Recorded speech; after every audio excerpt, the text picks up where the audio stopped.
Hey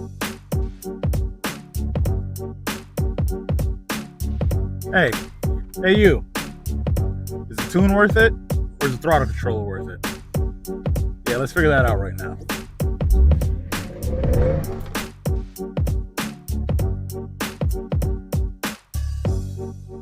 Welcome back to the channel. I'm Jay, and this used to be Death by 4, but now it is Defiant Garage. And welcome back. So today we're going to talk about throttle controllers versus tunes. Now, a lot of people would say, oh, I want to go for the tune, I want to go for this, that, and other. But on this car, you don't really need that. You know, there are tunes from different vendors like RR Racing and a whole bunch of other people, but that's only if you have a full bolt-on kit. Now, if you don't have a full bolt-on, which is a manifold, an intake, an exhaust, all of those things, I highly recommend you don't go for a tune if your car is pretty much stock. Now, the issue with the RC350 is that it has throttle lag. Now, what throttle lag is when you put your foot on the accelerator, nothing really happens, nothing goes anywhere. But if you get a throttle controller like I have, I think that's a better option. And we're going to talk about that in a little bit. But first, subscribe to the channel. It doesn't hurt, it doesn't take more than 5 seconds. And I know a lot of you watching aren't subscribed. So subscribe, share with your friends, and we'll get on to it. So 2016 Lexus RC350 in the RC platform usually has a little bit of a slowdown between the car. Now, with my car, I do have some aftermarket modifications. I do have a full exhaust kit, aftermarket air intake, things like that, but not enough to the point where I need a full-on tune. Now, to say tunes are bad, yeah, I would say it doesn't hurt. It doesn't help the engine if you get a tune. So a lot of days you'll see people with burble tunes, pop tunes, snap crackle pops, you know, all of those things. They don't really work out for the car, and they're not good for your engine long term. I do have a buddy of mine who has a special tune on his car. He has headers, full bolt-on exhaust, everything on it, but what he's currently experiencing is check engine lights, lean codes, things of that nature, because he put on a lot of parts. He did get a tune, but it was still problematic. I had a throttle controller. So throttle controller basically helps the reaction time between throttle body and putting your foot on the accelerator. It's able to pick up in an instant and ready to go. So there are throttle controllers such as WindBooster. That's a major one. That's the one that I have. Pedal Commander is one, and a few others. But for the RC350, I highly recommend, or any RC platform, that you get a throttle controller, because you will feel the pickup immediately after having your foot on the accelerator. Now, it's been a great year that I've had throttle controller with my car, so that way you could save gas and save money. Now, gas versus performance with the tune. Now, you will burn through a lot of gas depending on your tune. You can get an E85 tune, but those tunes won't really do much if you're not driving. So if you're just driving your RC around regular every day, do I need a tune? No. I personally recommend you don't go ahead and get a tune. They're more expensive than a throttle controller, especially if you get a tune and then something happens where you have to flash your ECU or redo it. Then you're buying a tune basically all over again, spending another couple $1,000 for that. Whereas if you have a throttle controller like the ones by WindBooster, very cheap on the lower end of 300, maybe less than that, depending on when you're having a sale. You'll find it here. So let's go ahead and show you. So where is the throttle controller?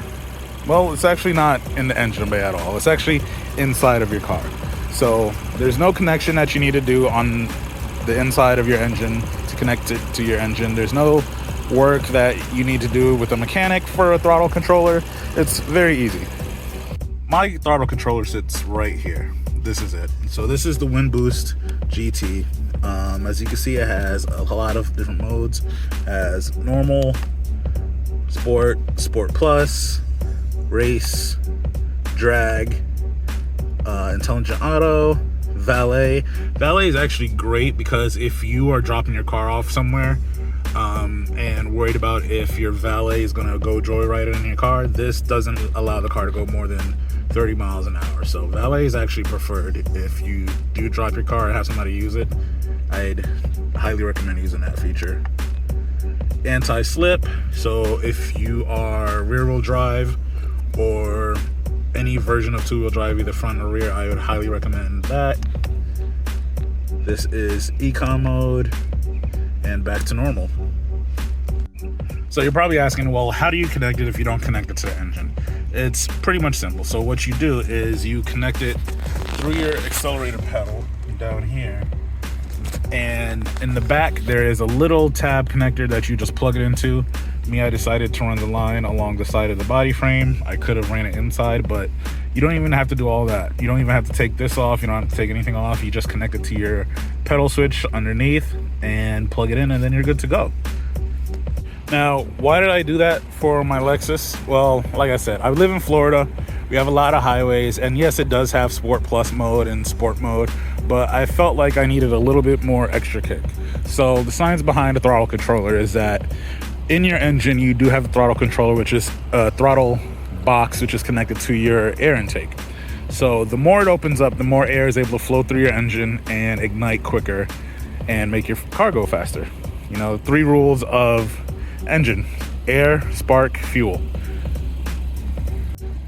And with that, I was able to get a little bit more out of my car. So like I said, I have an aftermarket intake box that's on my car.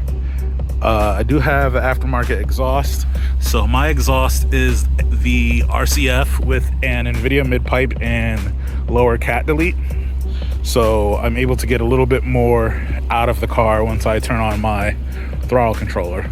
And like I said, it's way cheaper than going for a tune. I have friends who have this car, have this model, and have tunes, and they just can't deal with the check engine lights or any change that they make. They have to redo it. All right, we're gonna test the WindBooster now. I have it in race mode with sport mode activated on the RC. Luckily, living in Florida, there's some room by the Everglades where not a lot of people go to. So what we're gonna do is a quick little pull up to 60 miles an hour with the WindBooster. We're gonna see how we go. So here we go.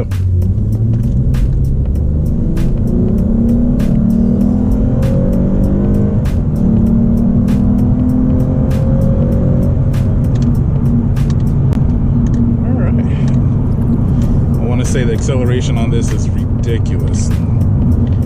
Instant pedal response, instant pull. The car kind of tilted back a little bit when I hit the accelerator, but so far so good. I like it. It's not too intrusive as far as where it's located on the car. It's right underneath the footwell. I have it wrapped along the side panel and trim, coming out right underneath the Mark Levinson system. But as far as drivability, you know, and the response, actually, let's put it back in the manual and try it again. All right, manual this time. I'm not a pedal shift guy. Don't like the feel of it. Old school.